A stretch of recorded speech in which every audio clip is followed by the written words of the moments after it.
This Hangout on Air is live. Okay, I don't actually see anything on the...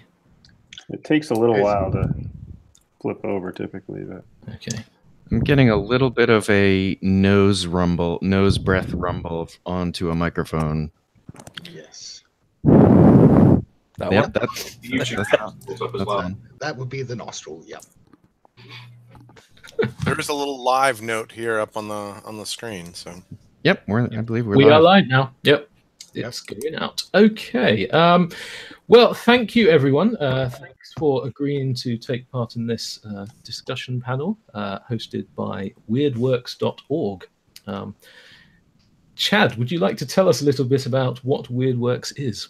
Sure. Yeah, this is a sort of rare new public face of it. I think we've done stuff internally. So WeirdWorks is a creator collective, horror game creator collective that popped out of kind of a Necronomicon conversation before the convention, just coordination and then people talking about how they all have ideas. So we're artists, we're writers, we're publishers to some degree, working together to expand opportunities for maybe lesser heard voices in this corner of the RPG industry. And we're looking to expand membership, but slowly right now. We're sort of trying to figure out what our what the membership will look like and how we're going to handle memberships. But yeah, we're looking to bring people in and sort of encourage each other to create weird stuff. And so we're also having these conversations on video or on audio together about various topics. And one of those topics is this. It popped out of a conversation about GM advice. Does anyone else have something to add about that, about WeirdWorks and what it represents? I think you did a good job. Right. So not to leave you hanging there. WeirdWorks.org. You can find there's a couple of blog posts up at the moment, and hopefully more and more things will result from this little venture. Indeed. Yes. Okay, great. So I wanted to have a discussion about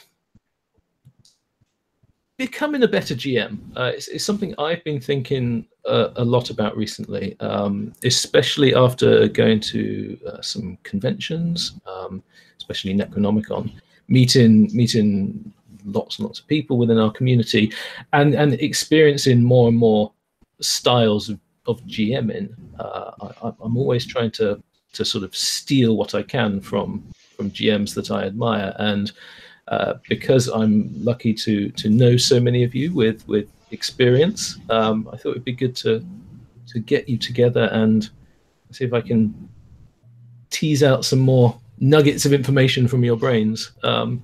So let's do some introductions, panel introductions. So Adam, could you tell us a bit about yourself, a bit about your experience as a GM, and maybe what do you wish you knew when you started? If you could tell your past self one bit of advice, what would it be? Okay, I've been gaming off and on for about 40 years, mainly in fantasy RPGs. But for the last decade or so, I guess mainly using the GURPS rules, a combination of things, largely late 19th, early 20th century pulp horror. Just as I think one thing that maybe differentiates me from this group is I've been gaming with the same group for about 20 years. So I don't have a lot of experience going to cons and things. My first experience actually playing in a con game was at Necronomicon in 2017 at an Extra Life event. So I think you GM'd a session there. So that's kind of new territory for me. I guess the thing I would like to be able to tell my 12-year-old self. And fortunately, I learned this within a few years of when I started GMing, is that rules don't necessarily matter. Certainly they provide a framework for sort of a social trust between the GM and players. So there are some expectations of what's going to happen in a game, but beyond that, it's your game. Do what you want with it with your group. Great, thank you, Anthony. Same questions. Well, I've been gaming for a long time, seems even longer, back since the 1970s.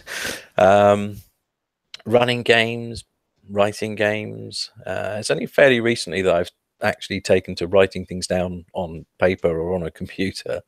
But had a long spell with the same players, and then a long spell with some conventions in the UK where I ended up playing with some of the same people, and then meeting some other very excellent people, a couple of which are on this very stream. And I suppose my direction of GMing is always to try and make sure the players have fun, because I think that's the ultimate aim of the whole objective. That's why we're playing a game, and always happy to find new ways of making sure the players are having fun, because I know how I like to do it, but I'm not sure that's necessarily the way that everybody likes to do it. Great, thank you. Chad? Yeah, so I started playing in the mid-'80s and playing with friends. I started, I think, with basic D&D when the Red Box set hit everyone at that time, and I played it in order to sort of extend my childhood pretend time, and found that it was a safe space to keep doing that. So what would I tell my, and I've recently come back to the hobby, actually, after a stint away from it in my 20s.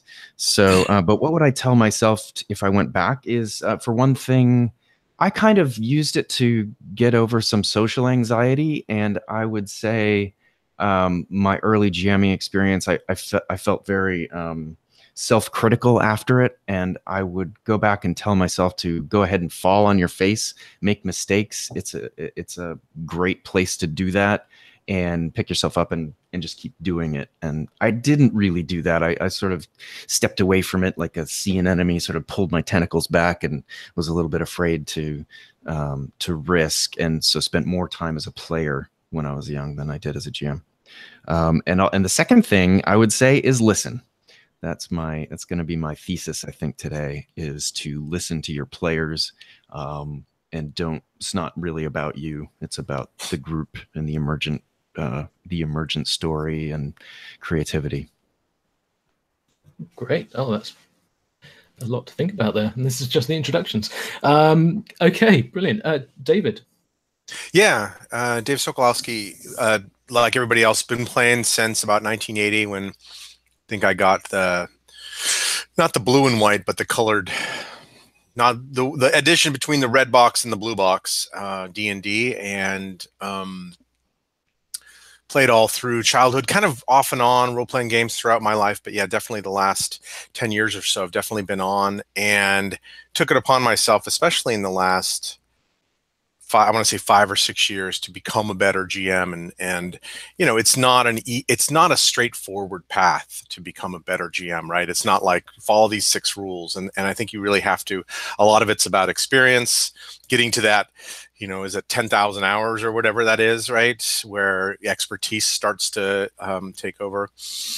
The thing that I have to remind myself of, and I still fight with this, that especially in these last few years, as I've tried to sort of climb the ladder and bring a better experience, is that it's not, and this brings back to what some other people have said, is it's not my story to tell. I think of myself as a storyteller. I like to be a storyteller, but a role-playing game is not my story to tell. It's our story to tell. So I really had to go through a really hard learning experience where you set out, whether it's even just scenes or characters or a plot, whatever that is that you have in your mind as you're writing, or even if you're just writing, or even if you're just reading a scenario somebody else wrote, you create a vision of what the game will look like in your head. And we know that players are absolute best at ruining all those plans.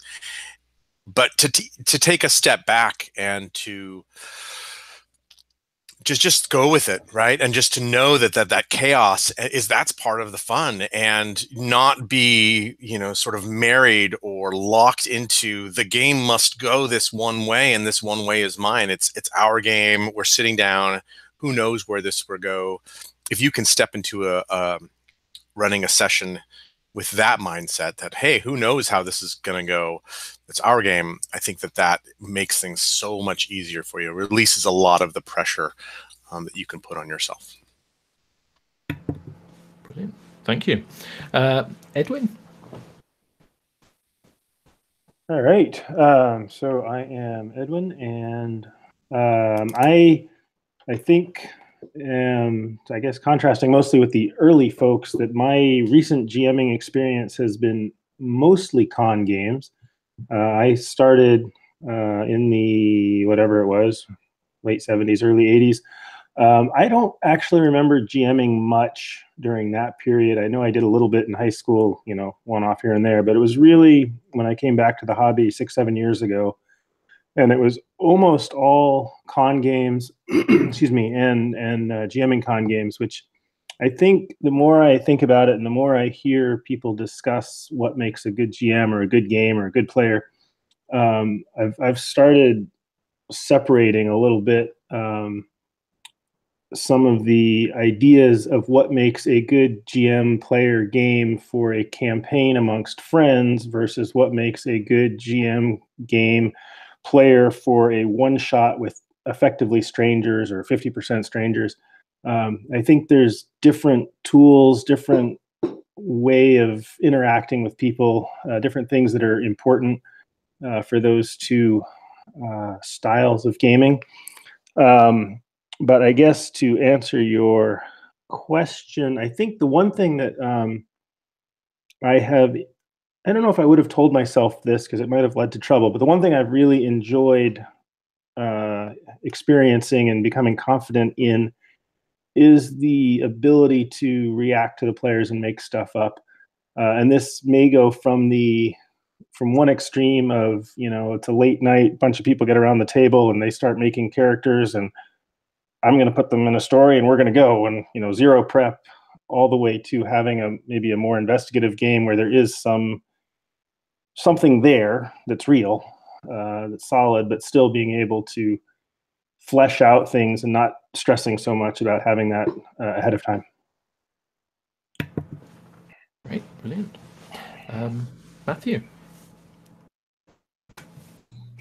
Right, hello there, I'm Matt Sanderson. I'm probably the young whippersnapper of the group here, because I've only been playing since about 2000. There's actually a friend who got me involved in gaming as a way to step outside reality and not give me a mental breakdown while I was revising for my GCSE exams. I started off much as a player, actually came into the hobby through LARPing. Played for a good few years before discovering the role of the GM, and that is something I've really got my teeth into. Particularly at conventions, nurtured by Mr. Dorwood here, who convinced me to run a game at the local convention, and then that got picked up to be published later. But yeah, the thing that keeps me going back to gaming is that it's the most proactive role at the table. I mean, you can have games where there's a constant churn that everyone's got a piece of the action, but particularly for the investigative style games I like, that there can be a bit of a focus on going from one player to the next player to the next player. And you can fall into that trap where you're sat at the table not doing much for very often. But the GM is always, it's a constant role, and it's always got you thinking on your feet. So that's really what appeals to me. Particularly after having gone to one convention, determined to have want to try and get into as many games as I wanted to get into as a player, and then finding that of 12 slots, I managed to play 3. So at least, as I say, it's the one role that keeps you active all the way through. If I was to tell or give my past self a piece of advice, apart from giving them this week's lottery numbers, it would be if you have a series of notes planned out for an adventure, don't be afraid you've got too little material. Players will procrastinate. They will go off at different angles. They will go off and do whatever that may not include what's in your notes. Don't be afraid. Let them go where they want to go and think that what all material you have is going to be enough. So yeah, don't worry about any dead time. There won't be any. That's good advice. Good advice. Yeah. And last but not least, Scott. Yes, hello. I'm Scott Dorwood. I've been GMing games, I guess, since the early 80s. Started off with, I started off with Traveller after having played AD&D and deciding I wanted to try something different. But, sorry. Shortly after I did that, Call of Cthulhu came out, and as soon as I experienced that, that's all I wanted to play for a very, very long time. So that's really what I cut my GMing teeth on. Like a couple of you, I stopped role-playing for a good length of time, pretty much throughout the 1990s, and then got back into it in the early 2000s. And from that time, I got involved an awful lot in running convention games. And yeah, I think, one bit of advice I'd definitely offer to any new GMs is get out there and run as many convention games as you can. Or alternatively, the other option these days is running games online, because if you run games for the same group of players over and over again, you tend to kind of not necessarily fall into a rut, but you know each other's beats. You know what works and what doesn't for that group. And it doesn't necessarily make you grow very much. It doesn't challenge you. But on the other hand, if you're GMing suddenly for a group of entire strangers, you have to learn an awful lot about dealing with people, about reading people, about reacting to the unexpected, about using your creativity. And I think that will do more to make you not necessarily a good GM, but certainly a versatile, experienced GM than any other experience. The other bit of advice I'd offer, just to try to add to what everyone else has said, is I think probably one thing that works better than anything else in the game to really involve the players is just making sure you have a really strong opening to it.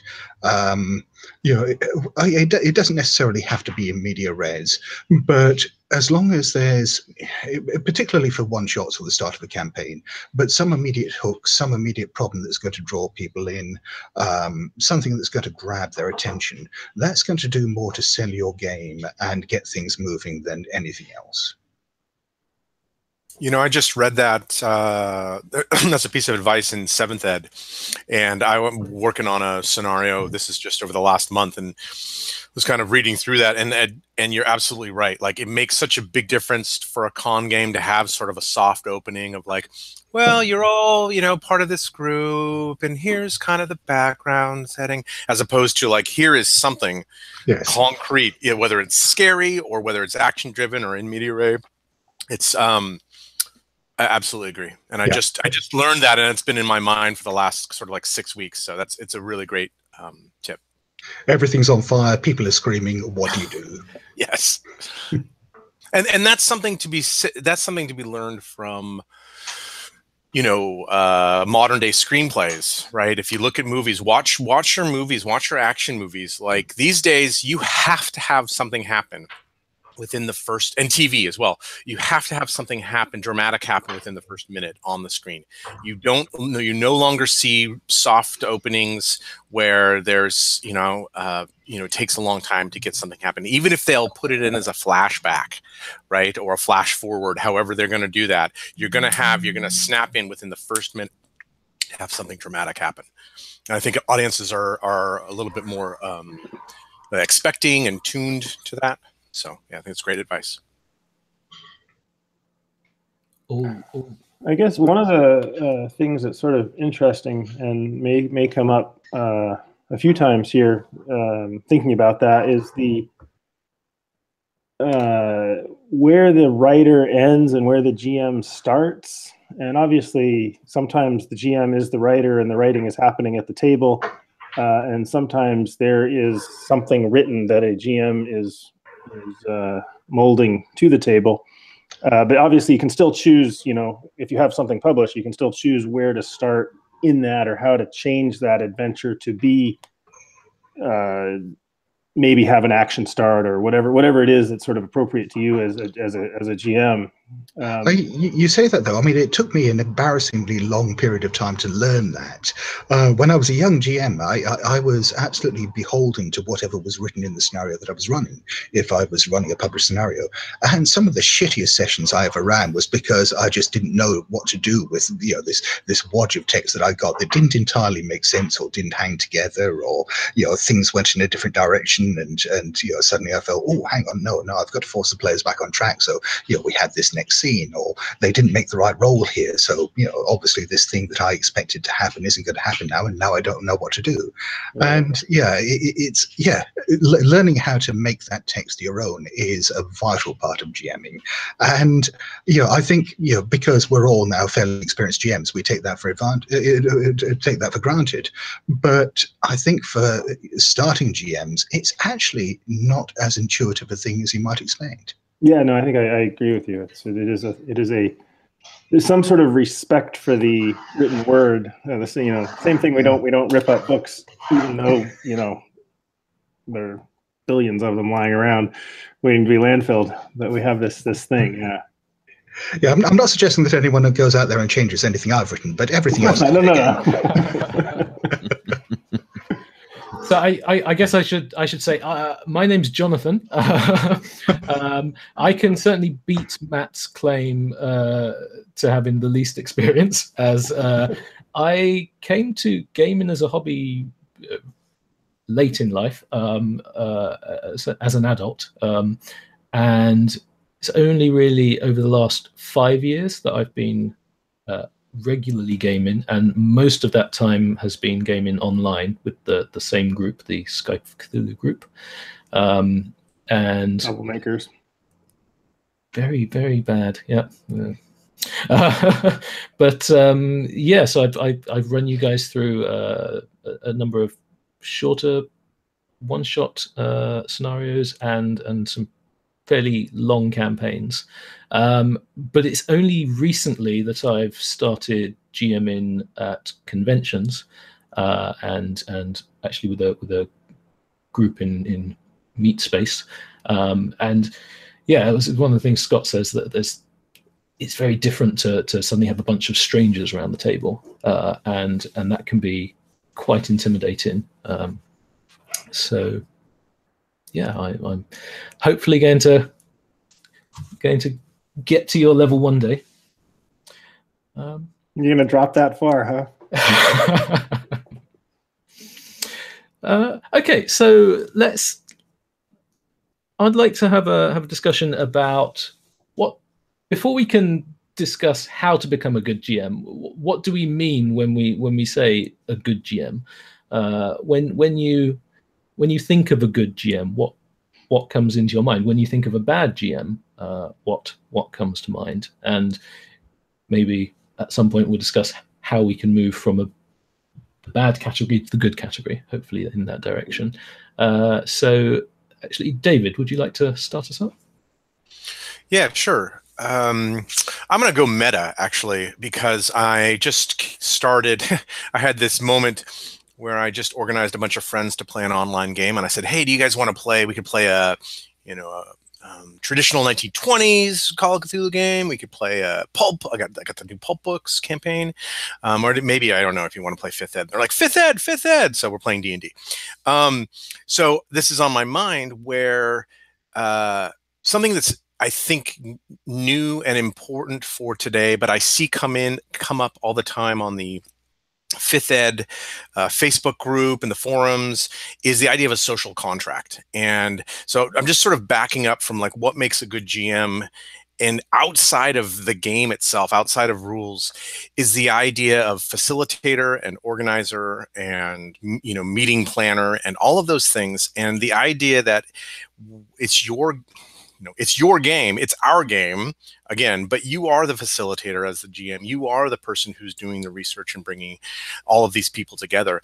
And now, especially here in the way that the social dynamic is in 2018, there is a need for some sort of social contract. And I see all the time people have questions where like, oh, I've got this one really unruly player, or this person wants to do it their way and they don't want to come along with the other players. And it doesn't really matter what game you're playing. Sometimes this happens at conventions where you have people who are saying things and acting in ways that are inappropriate. So all of that, I think when we talk about what makes a good GM is someone who takes care of the table. And I use, whether it's a virtual table or literally a table, is someone who holds that room. And this is something that it takes a lot of practice to get into, and you have to know that this is one of your roles as the GM, is to hold the table. Your job is, again, we're talking meta stuff, your job is to make sure that everyone feels safe. Your job is to make sure that everyone feels safe in not only in some of the social things, and all of those things, but also safe in asking questions for rules. A lot of people, I don't have any problem asking questions. I'll ask any question, but a lot of people would feel scared to ask questions about rules. So making sure that new players feel safe to ask, like, I'm sorry, how do we roll this die, or what is this about? And then also understand from a social contract standpoint, like getting everybody on the same page. It's a little bit easier at a con game just because it is strangers and they might expect a little bit more of like, here's a laundry list of how we're going to play this game. But even with like my group of really close friends, these are my closest friends from around the world, and a couple of them were like a social contract. And it's like, no, look, we just want to make sure that we know we're no evil players. We're not into player versus player, and just setting those things out front and making sure that everybody is on board with the game.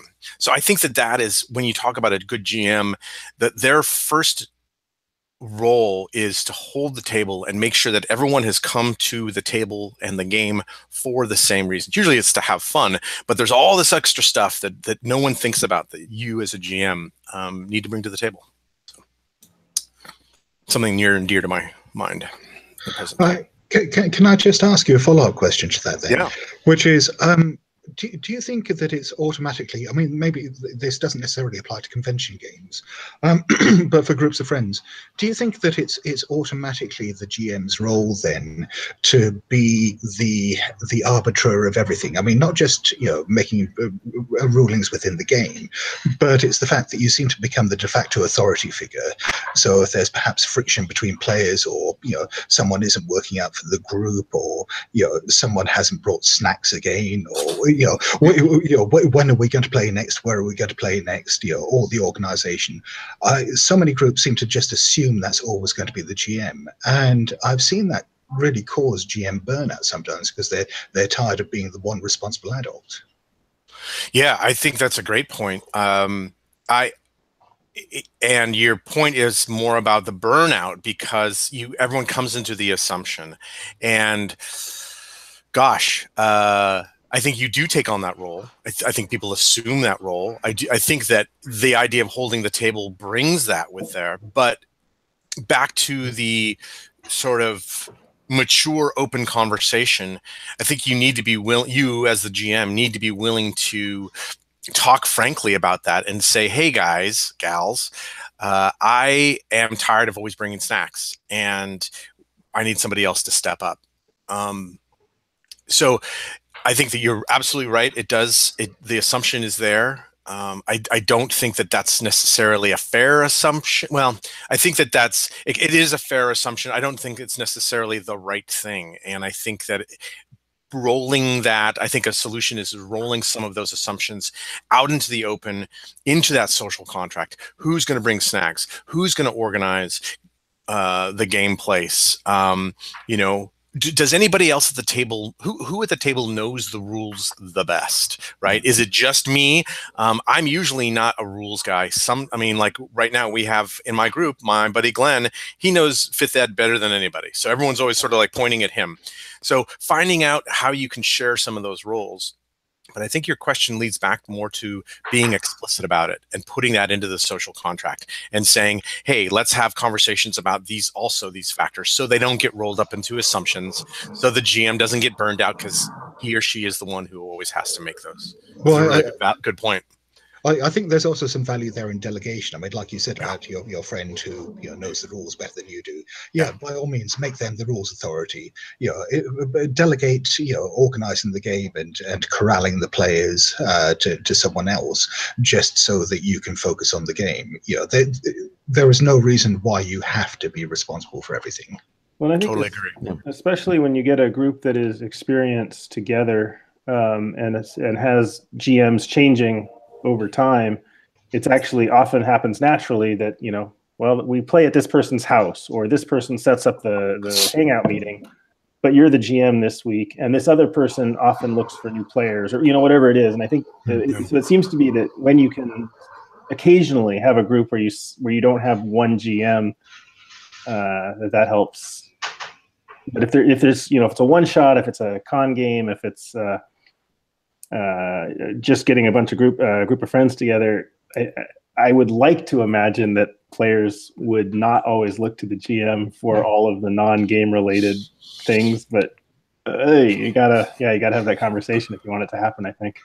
I think in a situation where there's no other roles defined, it does automatically fall on the GM. That is an assumption, but I also find there's almost always an alpha player who maybe is driving the game, who wants to play the most, who you can then delegate to and say, can you corral the cats together for me?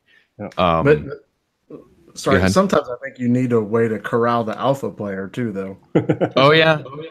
Yes. Have to agree with that too. I've been recently in a game where I basically stopped participating because of that particular player. Where one person is dominating everything, and if a GM's not going to step up and take that role of facilitating the game and ensuring participation, then the game in effect fails.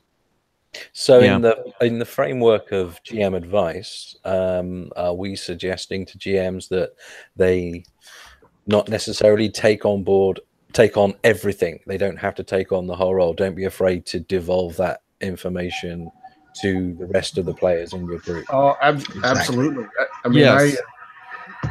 The system we played in the group I've been in is we've used GURPS for everything. I absolutely hate GURPS. I don't care about the rule system, and so if I run something, somebody else handles the rules. I just could not care less. So I think you have to have that ability to delegate to other people and let them do what they're strong at and help support you. Right, but do make sure it's not an awkward standoff where everyone's assuming that the GM is in charge, and because they will assume that the GM is in charge. There's just a certain traditional authoritative role there, but I think it's best to spread out the burden if at all possible. Yes.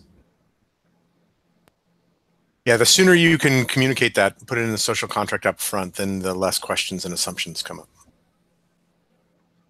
Okay, well, that's really interesting. It's not something I've thought of explicitly before. It's obviously you often have these informal social contracts, and everyone generally sticks to social norms. But that's a really like most contracts, they work until they don't, and right. I mean, you never need a contract with a business partner either until the shit hits the fan, and then you're like, wow, we really should have talked about this ahead of time.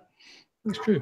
Yeah. There's just to add to that, there's an extension to that as well, which is I'm trying to remember who wrote it. I think it was Chris Chin, wrote this thing called the Same Page tool, which I heartily recommend to any gaming group, which is it handles the other side of the whole thing, not the administrative behind the scenes stuff, but what Dave was talking about in terms of making sure everyone wants the same thing out of the game. This is basically a checklist that sort of says what kind of game are we playing. Are there any assumptions about whether, say, things like PvP is allowed or not? Is it the GM story, or is it an evolving thing? And it's all these different categories, all these different checklists, and the idea is that the entire group buys into that. So you at least try to avoid that classic frustration of getting a few weeks into the game thinking, this isn't what I signed up for. Yeah. That you select from checkboxes, don't you? The things that you're interested in, and then everyone does that anonymously, and you see the intersection. Yeah, exactly. Nice little tool. That sounds kind of cool. You said that was Same Page tool or something like that? Yes, that's right. Same Page tool. Cool. Yeah, I read a lot of comments in like the D&D 5th Ed. If anyone knows, the D&D 5th Ed Facebook page has like 120,000 members, right? It's just massive. And so there's always something coming through, and someone's always complaining about like the one player who's got their own agenda and they're stealing from the other players, or they're killing the other players, or they're doing something that goes against the group as a whole. And I think that having those conversations up front, and also about the game, right? Not just about the social contract, but like what sort of game are we interested in? Getting everyone on the page up front has a lot of value. I tend to agree, although I think that like most areas of complaint, the things we see are the extreme. Nobody writes onto the Facebook page, hey, I had a game, it was fine, nobody was a dick, and we sort of did our thing until they maybe responding to somebody else. But because I guess these things are all real, they absolutely happen. One thing I wouldn't want to do is scare potential GMs away from GMing, because I don't think I've had any bad players in all the strangers at con games that I've played in. I've had a few I've been a bad player, but that doesn't count. If you ever want any for the experience, I can send some your way. Excellent. I've definitely experienced them as a player. But I mean, really, I've had either phenomenal luck, or what I think is actually the case is that most players are fine. And that GMing in general is a fine thing to do. I mean, I'm always exhausted at the end of a game. My brain is mush because it's a lot of work, but it's not negative work generally. It's not disciplinary work. It's not whatever. It's oh boy, the players are going over here. I better figure something out quickly because they're about to get to the door that I haven't looked behind yet. So effort rather than work. Yeah, sure. Yeah, and I think just to amend what I've said, this doesn't have to be some huge, because you're absolutely right, Ed, and this doesn't have to be some massive effort that you put in. You're corralling everybody, and there's hours and hours of conversation about the social contract with a list of 50 things. It can be a bullet list of 5 things, and you can present it to the group, and everyone can go, that sounds reasonable, and that's it, right? I think that just the point of having some of those conversations up front. Can I put a question out that just Scott, you had mentioned sort of starting off with a bang, which is exciting and fun. And David, you're talking about starting off with a conversation, and obviously the conversation has to. Well, maybe it doesn't. I don't know. These seem a little bit of a headbutt, and I'm just curious how people have resolved that. Well, I think they're two different things. I mean, starting off with a bang is within the game itself. If I'm running a game at a convention, I'll chat with the players beforehand and sort of tell them a bit about, the game and the expectations, give them a chance to introduce their characters to each other, and, generally, connect with them as people before I try to destroy their souls. Then obviously once the game starts, that's when you punch them in the face. Yeah, I'm a big fan of the session zero. So where you have a session before the game starts and talk through all the characters and kind of have that moment, especially online. It works really well online where everyone kind of gets together, talks about their characters. The GM can kind of pull some stuff, and then you have the social contract, and it's like, okay, we're done. And then for session one, you start. For the con game I just ran a week ago, yesterday, before we started, I went through the social contract, and then it was like I just waited until we all the questions out, and it's like, okay, now the game starts. I think you just have to be able to draw a line between those two. Session zero is always helpful. I guess I'd offer. Let me be contrarian. No, not really contrarian. I wouldn't say don't do a session zero, but I would just speak out as a player who is sometimes impatient with too much. Let's talk about the game before the game. Obviously, there are things that we've talked about here that are very important to get clear. And the social contract's really clear. I would say as a player that I like that to be pretty snappy and let's get to the fun without skipping over stuff that's vital. Things like roles and who's bringing snacks. That's kind of, that has to be done. And the expectations of the game. Are we playing what flavor of game, PvP and all that kind of thing. But I don't like sessions that are just character creation, and that's a convention of role-playing games that goes back decades, but I have never loved that, and it's a bit of a snooze for me. So I don't know, maybe I'll put that into a question. Has anybody found ways to make session zero kind of really engaging and the character creation process exciting enough to to foster that exciting feeling of session one? I do remember one of my earliest attempts at getting into gaming. So I didn't, if I say I've been gaming for 5 years, I'd say maybe 3 or 4 years before that, I tried a couple of times to get into gaming. It was always something I was interested in. And one of these attempts was I found a group online, but they met in a gaming shop, and I went along after work. And I was really excited. I'm here. I'm going to play a game. I've got a couple of hours ahead of me, and this is going to be good fun. And we sat down, and it's like, right, here's the rule book. Let's look at the rules. Let's look at this long list of skills. Let's create our characters. And we spent 2 hours doing nothing, and I didn't turn up again. So I'm a big fan of doing this stuff online, having a emailed chain with all the players, and not doing it in real time. But I've had some success with doing the story part of character development as a session. Let's figure out who we are and what we are and what kind of a game we're going to play. And now let's all go home and look up the rules and do our dice and all that, all the mechanical stuff without having to sit around. And that way you are actually playing, because part of that, stealing things from games like Fate, I guess, and some of them damn hippie games of, so tell me about the time that your thief and your fighter were breaking into a bar together, or whatever it is, so that you get a little bit of role playing happening, maybe even without dice, but you can sort of start to build the world out without it being a monologue from the GM. You can start to build the character interaction. You can start to get the bonds between the characters. So I think it's also possible. I'll just stop there. Yeah. Matt, you've been very quiet. Let's hear from you. I suppose the one thing that's come up a couple of times for me is what I've noticed in bad GMs that I've sat through games with, is that you have the perception that the GM is the authoritarian role at the table.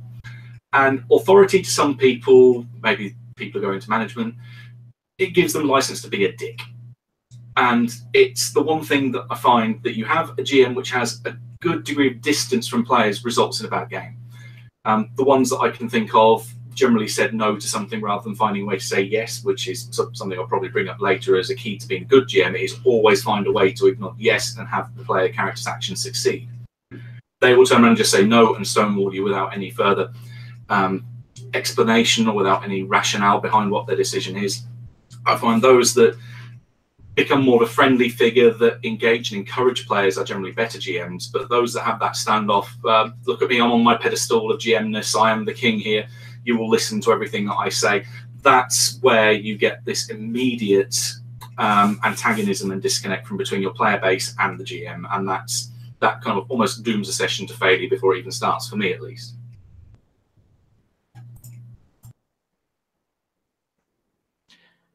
I'm glad that Matt has brought up the topic of what makes a bad GM. Everyone's been avoiding that so far, but that question was out there, wasn't it? And we avoided it. Pivot. Does anyone want to offer up any examples of what they think constitutes a bad GM?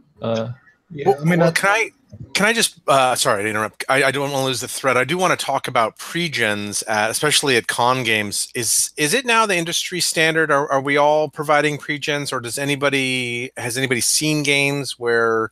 I mean, there are some games that character creation can be done in 15 minutes. I'm not talking about that, but like some of these larger games, is it standard now that everyone brings pre-gens to con games? That's what I do, and I know the people I know I do, but just talking about like going to a con game and like, okay, we're going to spend the first 2 hours building a character. I can't even imagine. It sounds horrible. So I think it's standard, and the one thing I've seen is trying to find some quick but maybe important decisions that can be left open. So like, for example, I almost never, unless it's part of the story, I never choose the sex of the pre-gens, which can be a huge important thing for the player, and doesn't matter to me. So I try to leave some stuff open, and it may be equipment, it may be choice of spells, it may be maybe it's 50 points in Call of Cthulhu character, whatever it is, some little something, so the player's suddenly like, ooh, now I know about the game, now I can make some choices. Yeah, even a name. Probably even a name, yeah. I've played a game with Jason Corley, who used to be on Pulp Gamer, and he did left the intelligence points. What do you call them? Interest points in Call of Cthulhu. So you'd spend 100 whatever points to up some of those skills, and then it really becomes your character, and that doesn't take that long. So one tip. I've never done it actually, I have to say, but something you can do. And it is something I think where you want to be, as the GM, you have to be careful, because that is the softest of all soft starts, is effectively let's go shopping. And so you really need to make sure, in my mind, that that's a quick process. Either it's very quick, or maybe you let it happen an hour into the game, like, oh yeah, I did learn Arabic. And then you don't have to worry about it slowing down the upfront, the exciting start. There's a cool tool that is in Island of Ignorance from Golden Goblin. That's a equipment checklist where you spend equipment points, which it has to do with your credit rating, but it's an easy conversion.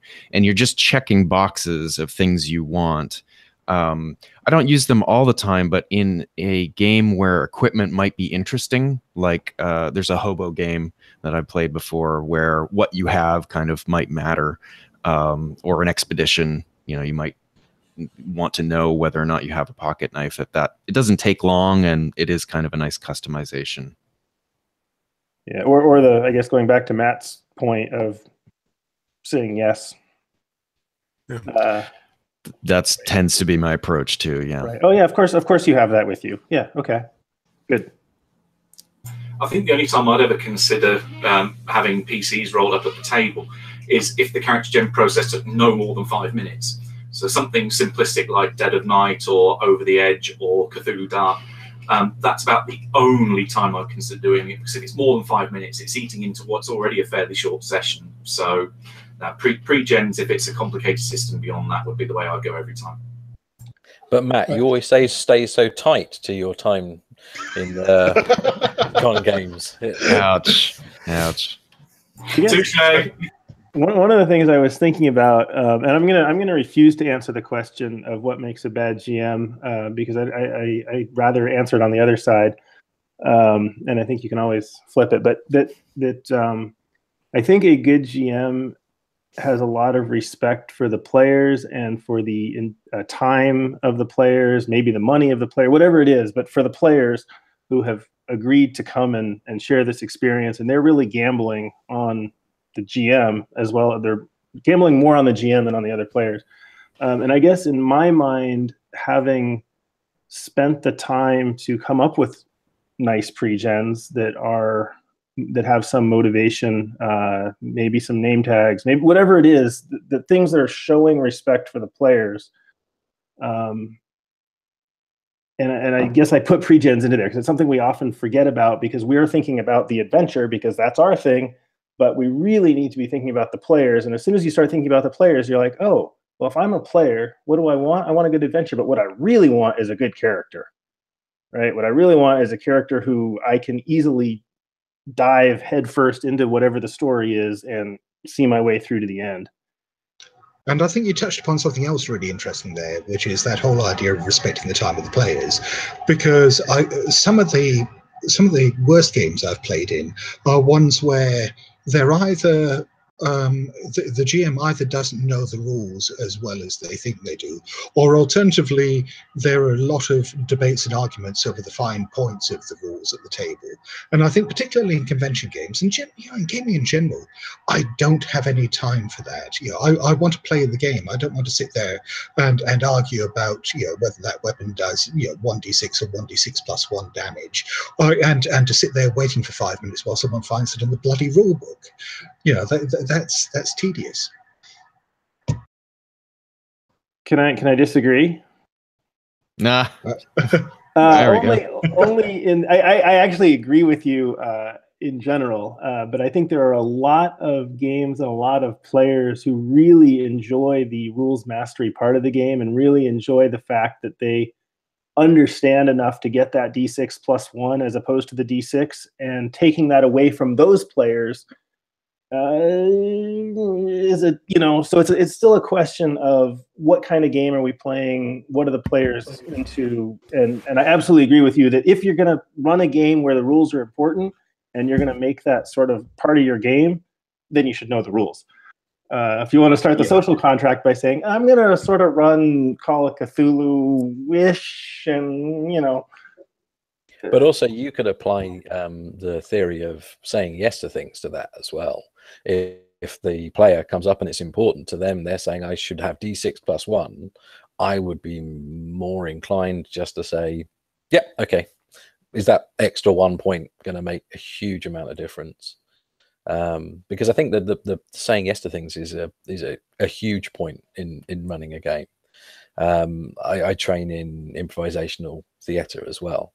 And one of the basic standard rules is say yes. When you're on stage with 2 people and no script, and one person says to you, hey, look, we're in a church. If you turn around and say, I don't think we're in a church, it's no fun. Say yes, say yes. And so anything that keeps the flow of the game going.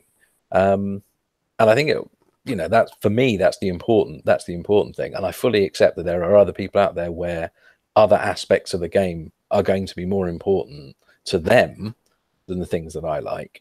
But I think if you can keep the game flowing and running, you've got the framework to bring in other people's wants, desires, needs into the game. As soon as the game pauses, as soon as the game stops, then you're not meeting really anyone's needs apart from possibly one person at the table.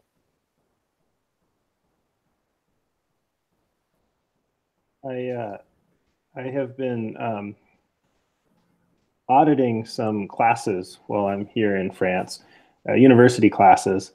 And one thing that has really blown me away is the professors here being willing to say no.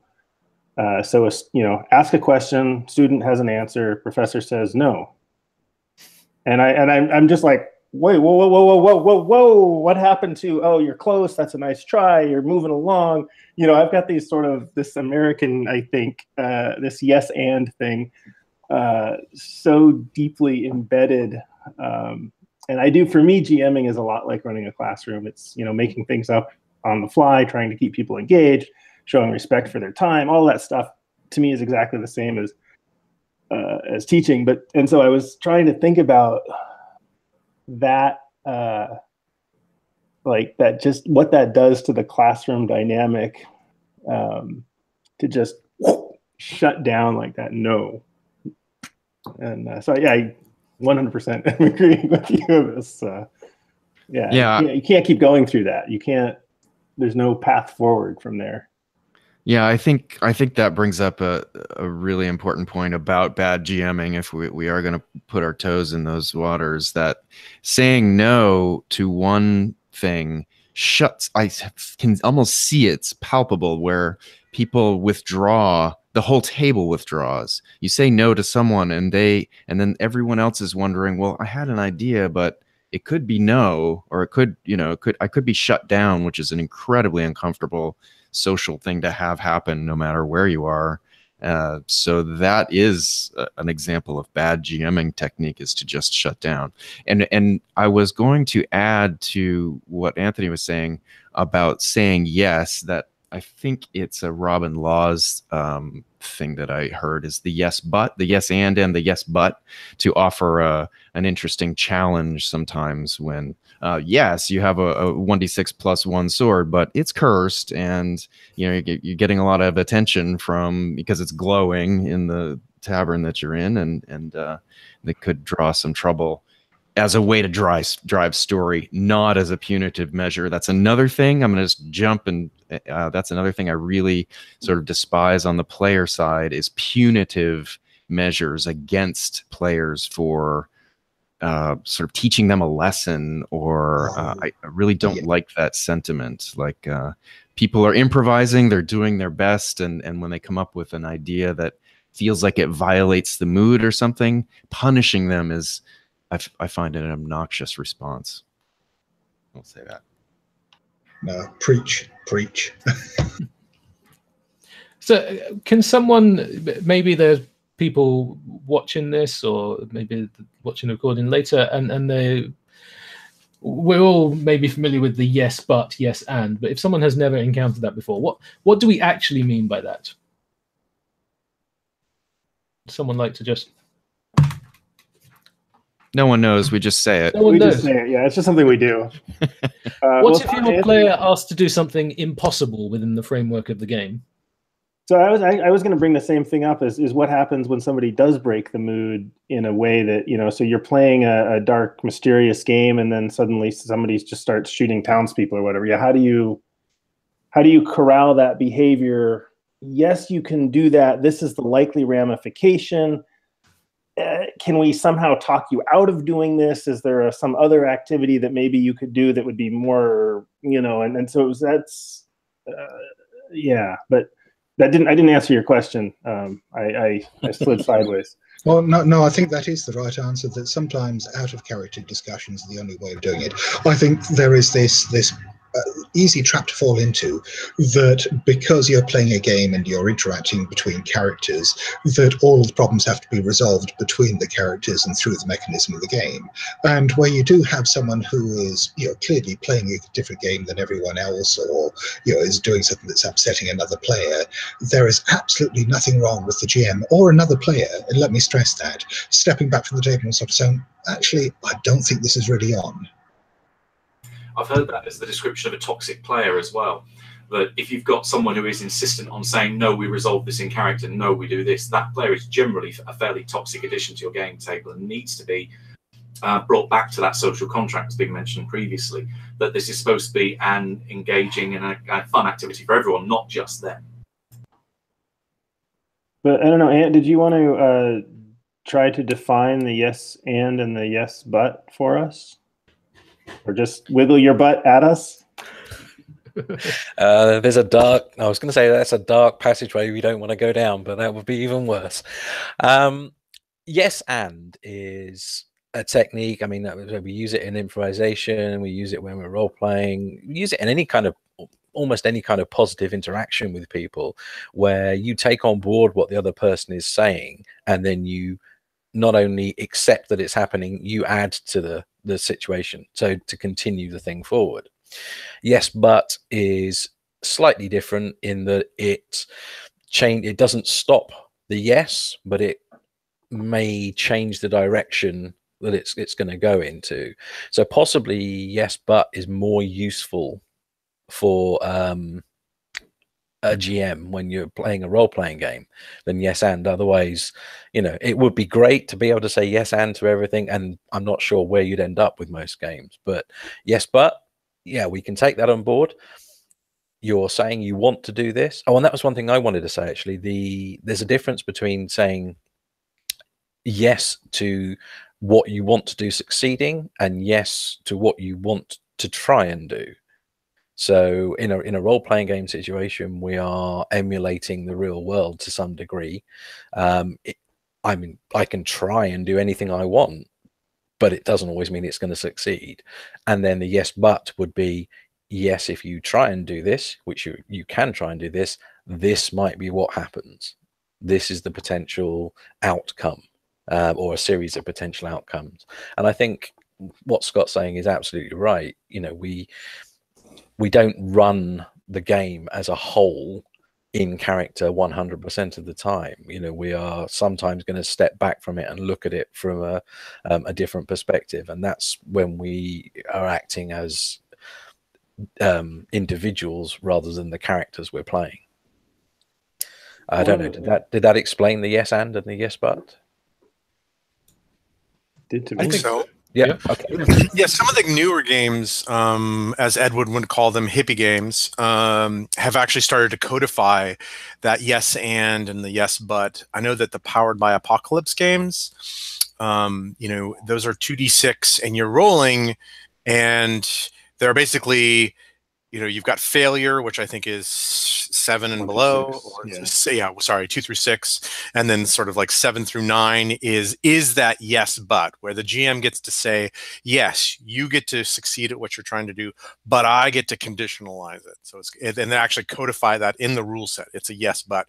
And then the 10 through 12 or 10 and above is, you tell me what happens. Right. So letting the player say, okay, I succeed, so you get to define. So I think that a lot of these games more modern games are beginning to codify that yes and the yes but into the actual die rolls, which is, I think, interesting and neat. Yeah, I think there's one game in particular that does that better than any other, which is Archipelago.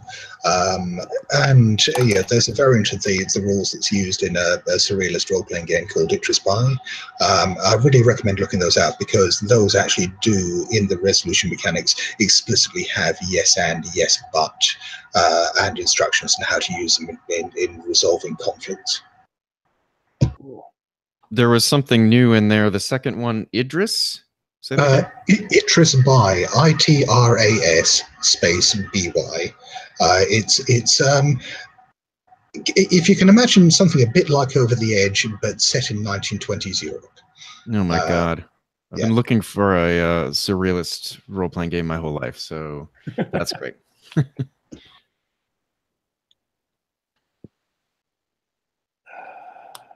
That was what I was thinking of, based on Anthony's thing there. We often think of the GM as the eyes and ears of the player characters. And I think one of the other very important roles for the GM to take on in an honest and, I will say, player supportive way is the physics. So you said that, we emulate the real world. I will say we emulate a world, a self-consistent world. And that when we're presenting a world to the players, especially in a one-shot or a short campaign, the players may not have the same idea of what is likely to happen. And so they may suggest something because they're thinking tune, and in your head, the world is actually, whatever it is. And so the important thing of communicating to the players of, I understand that you would like to jump off this cliff, in this particular world, these are the ramifications of jumping off a cliff. Do you want to do it? Do you want to do something different? And not doing it, again, not punitive and not in a gotcha, but just in a, I'm trying to help. Your character knows this, right? Your character understands that in this world, you can't jump off cliffs that are this tall and survive unless there's something really cool going on, in which case, let's talk.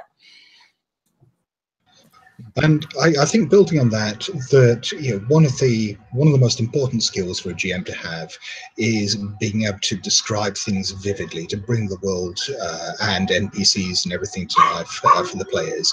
Because, like you say, you're their senses in the world,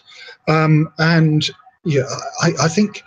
It's something I see quite a lot in, particularly fight scenes in role-playing games, that it's very easy just to, reduce them to a series of roles. I remember running a D&D game some years back where there was one player in particular who just never wanted to narrate a damn thing his character did. Everyone else was going around sort of saying, I swing off the chandelier, I grab this torch and use it as an improvised weapon, I try to kick his feet out from under him and throw sand in his eyes, or whatever. And then I get round to this one player and he say 20 points of damage, and then we just move on. And but I think it's even worse when you get a GM that does that. Whether it's in a fight scene or whether it's when you're building the atmosphere when they go into somewhere new or describing an NPC, I think it's really important not just to immerse them in visual content, but use all your senses. Describe smells, describe tastes, describe weird sounds. Do just little things to bring those to life at the table, like instead of telling someone there's a loud banging noise, just grab your book and slam it on the desk. Instead of there being a scratching at the door, just scratch your fingernails on your notebook or something like that. And these things bring the world to life for the players. Yeah. I have something to add there that maybe think about is how to draw players out. And one of the things I wanted to say today is that I do think a strong GM, the role of a strong GM is to act like a director, theater director, or an actor's director, as they call them, where you are drawing out performances or drawing out something sort of innate within the player through their character, that you're sort of fostering more engagement and fostering more imagination. And I'm going to put that into a question to ask, how do people do that?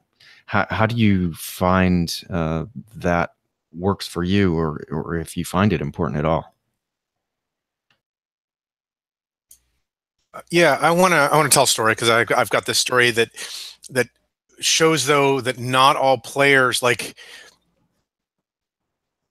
there's a set of people who do want to just say, I rolled 20 damage, right, and then move on, who very much are still stuck in a more, I'm just going to call it 20th century role-playing games, as opposed to people who, even if they grew up in the 20th century, are able to make that transition to where what I would just say is, hey, you tell me what happens, right?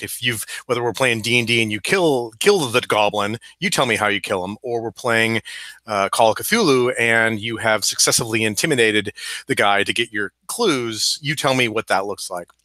So to answer your question directly, I say, you tell me. But I've noticed that there are people, and I was playing a game with a friend of mine who had played in the Call of Cthulhu campaign for many years, but he was a very quiet player, very much liked to just be given a choice. Do you go left or right? And then just provide that, and wasn't a very strong role player, but was very friendly and part of the group. And I was running a Cold City. I don't know if you're familiar with Cold City. It's sort of post-World War II Berlin. And I was running with Burning Wheel, which don't even go down that path.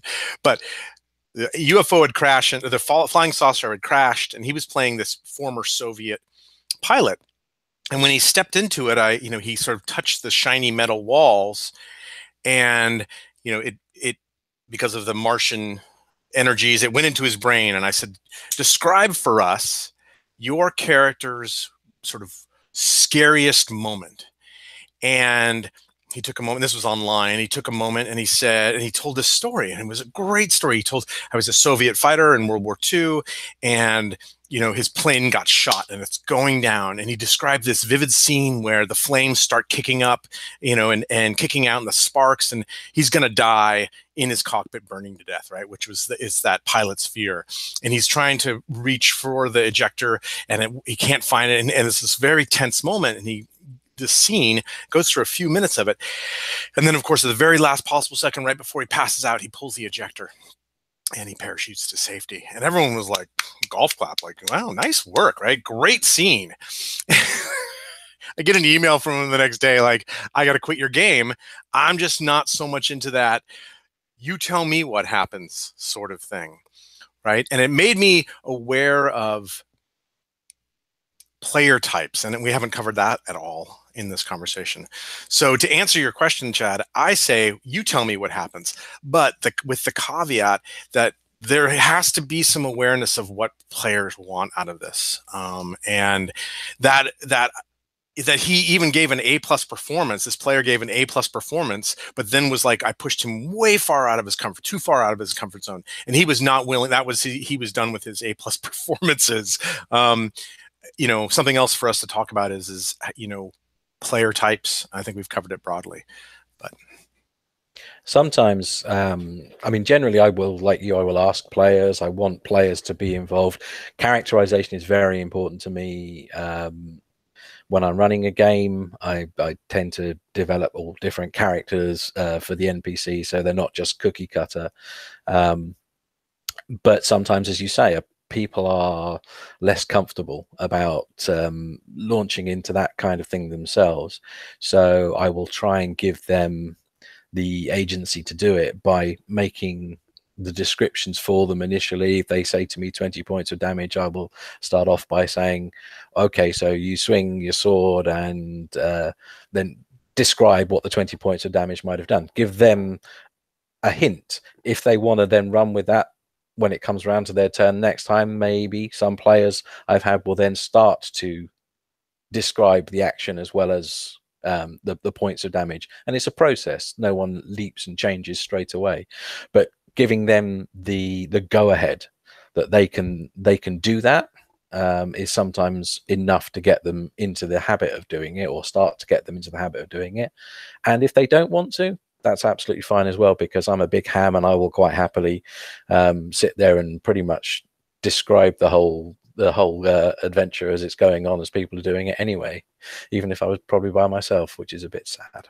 Yeah, I was thinking start small and celebrate what they do. I feel like a traditional fantasy thing is, if you happen to land the killing blow, like that's sort of the very first, you just killed this goblin, you get to describe how you killed this goblin, right? So that's the smallest. You don't have to do every sword, but then celebrating that, that's awesome. That was a really cool. And then I guess the other thing, which is what you were saying, Anthony, is also leading by example, right? So if I'm, as the GM, putting in these things and then leaving openings for the players to do so and celebrating the players doing it, I think you can sort of slowly start to increase, if that's your goal, the player participation. And I think I agree. I totally agree, because I, for example, hate as a player making up the world. I like discovering the world. I like exploring the world. I do not want to be the person. So some of the games where you're pushing really hard I'll make up the bar, maybe, it was that bar that your character goes to all the time. Okay, that's my character. I can do that. But I don't want to make up, say, the bad guy. I don't want to make up their lair, whatever it is. I don't want to make up the mystery. That I want to push back on the GM. And so there is this awareness that I have that, some players want to go there and some players don't. And that's, I guess, goes back to session 0, as everything else does, of what kind of game do you want to play.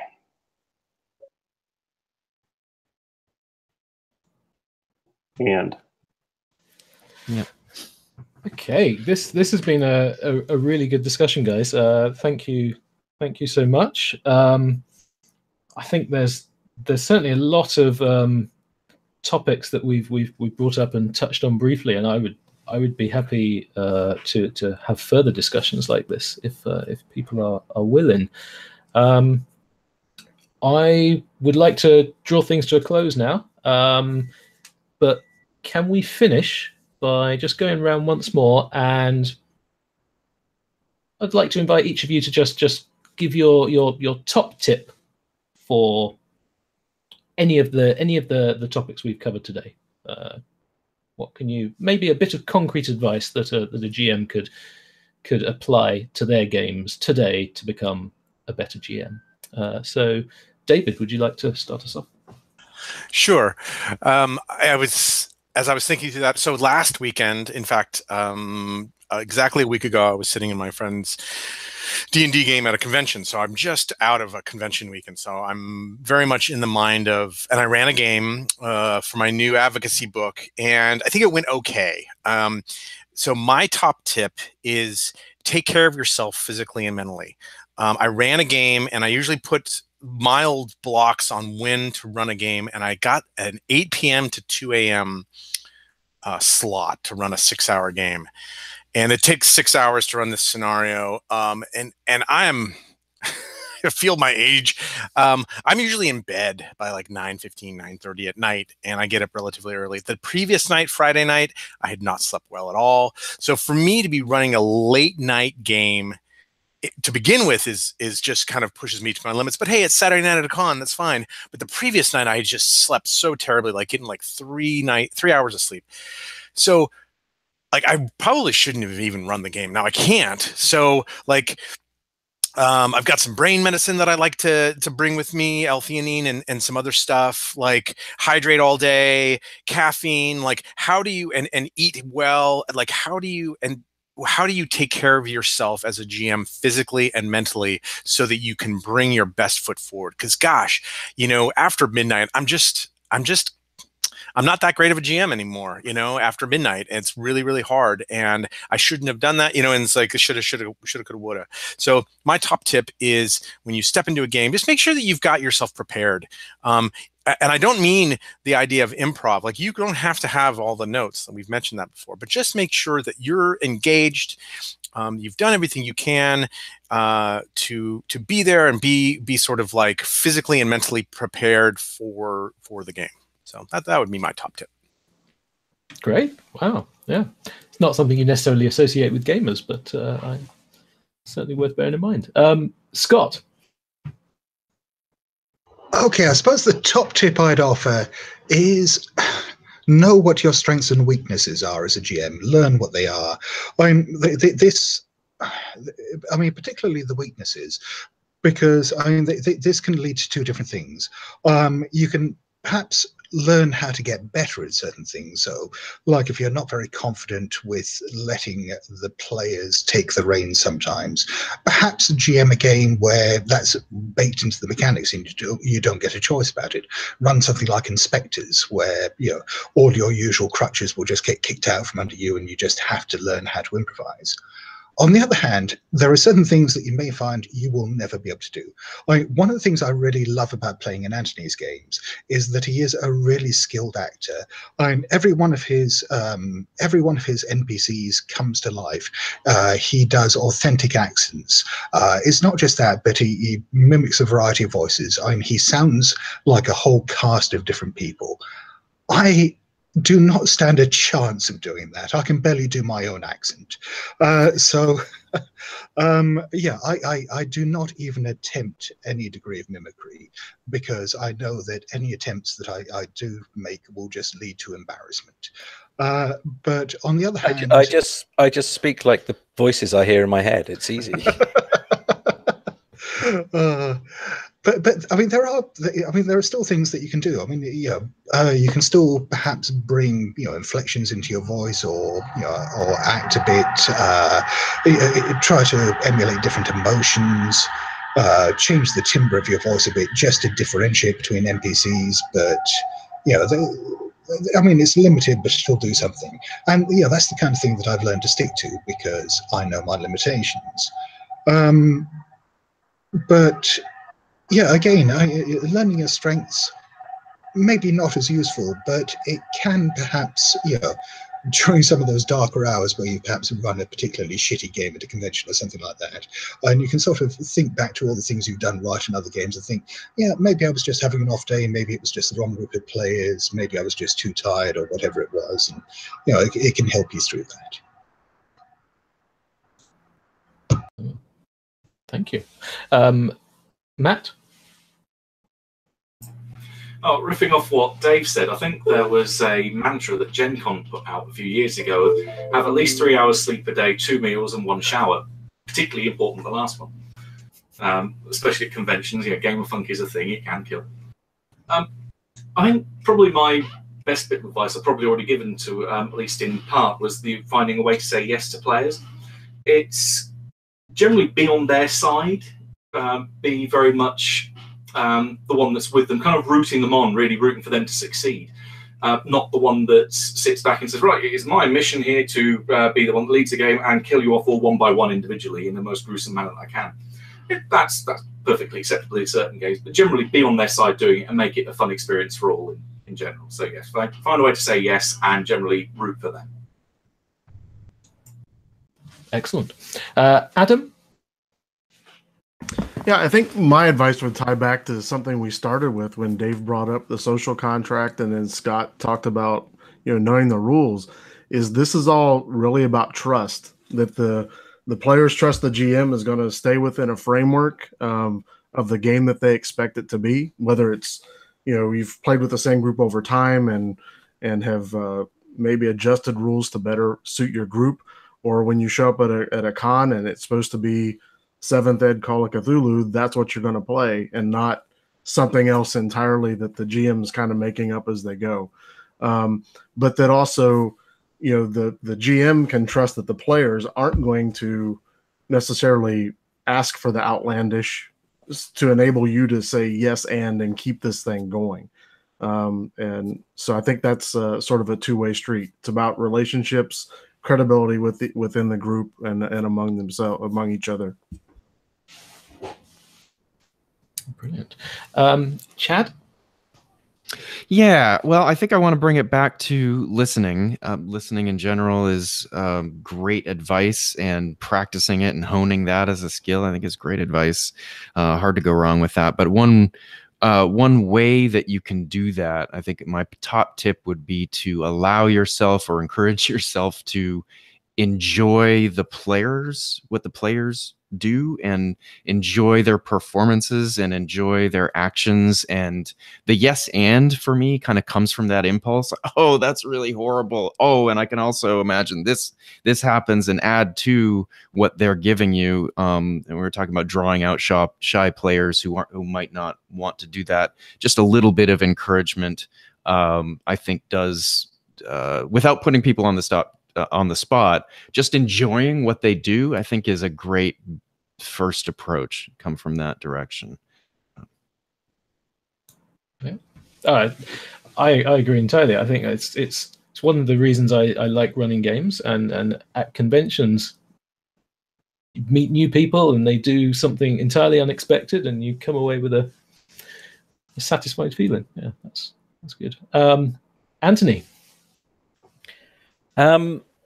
Practically, I would say know your NPCs. Most of the games you're running, the drive of the game comes through the NPCs. The locations and items can be easily fudged around or forgotten. If you need to shift something from one place to another, you can do it. But the whole kind of drive of a scenario usually comes from the NPCs' motivations. So know them. Get an idea of who they are, so they're not just a block of text on a page that you're reading off more than anything else. And then not only enjoy what your players are doing, enjoy what you do. If you're having fun doing it, it won't feel like it's a chore. It won't feel anywhere near as tough. I'm not saying it can't have tough moments, but if you're enjoying what's going on, it's much easier to be positive. It's much easier to find the yes ands. It's much easier just to keep things flowing. And at the end of the day, if it all goes absolutely tits up, then if everyone's got a smile on their face, you've still won. Brilliant. And Edwin? I think I'm going to embrace my inner hippie because it's really, for me, I'd say the one thing is being present.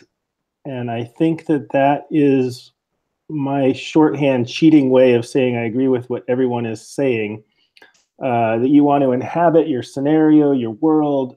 You want to listen to the players. They're part of the world. You have to, and so really trying to be there with 100% of your brain while you're running. And if you can't be there, take a break. It's been 2 hours. My brain is, I suddenly started thinking about work and I need 5 minutes, whatever it is. I think that the more you can be in the world, and the world includes the meta of, is this player having fun? Is this player being a jerk? Are my players hungry? So there's this several levels of being present that I think is really hard to maintain, but I think is my biggest advice piece. And I think if I can just add to that for a moment, what you said about taking a break, that's really important because particularly if like me, you tend to run fairly improvisational games, or if the players do something unexpected and you find yourself in that situation of, I have no idea where this is going, none of the stuff that I've prepared applies anymore, what do I do? Go to the bathroom. Yeah, 5 minutes. Yeah, let's get a drink, everyone. Yeah, and then just sit there and scribble in your notebook very quickly. Or run away and don't come back. Yeah. One of the greatest tips I got was just, someone at some point said, be okay with taking a couple minutes. If you get yourself into a corner and you don't know what to do, just be like, hey, everybody, I just need 2 minutes, take a break, whatever. And just take a couple minutes for yourself. Don't be afraid to step out of that spotlight for, just a second or a few minutes to organize your thoughts and get everything together rather than feeling like, oh, everyone's looking at me. I think that's a really, really great tip, just to sort of coalesce your statement. Excellent. Thank you. So unless anyone does have a very last minute final word. Yes, Jonathan, you didn't answer the question. Ooh. Come on, Jonathan. Wow. Spotlight moment. Yeah, not to put you on the spot like a player who doesn't want to be. I think, for me personally, I one of the things I probably need to do a bit more is more in-depth preparation. I'm quite a busy person, and I have grandiose ideas about how much time I'm going to spend preparing things, but ultimately I don't have that much time. So I sometimes come away from my games feeling a little underprepared. I think I need to put in a bit more preparation, or make it up. Or make it up. Yeah. Well, I think actually that's a really good point. It took me a long time to learn not to over-prepare things. Okay.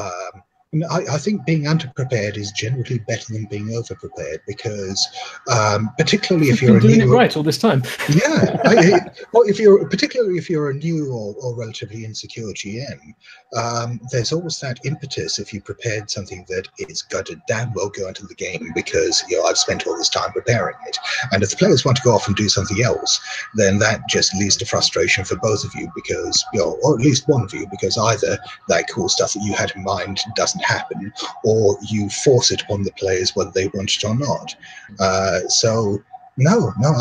think light preparation and a willingness to improvise will get you a lot further than in-depth preparation. And I think that can take some of the pressure off as well, because if you've got a scripted piece or a really tightly written scenario that you're it's much more pressure if something does change, if something does go wrong. If you've got an improvisational edge to it, then you're kind of expecting things to change. You're expecting things to not be exactly that way. So it takes, for me at least, it takes some of the pressure off.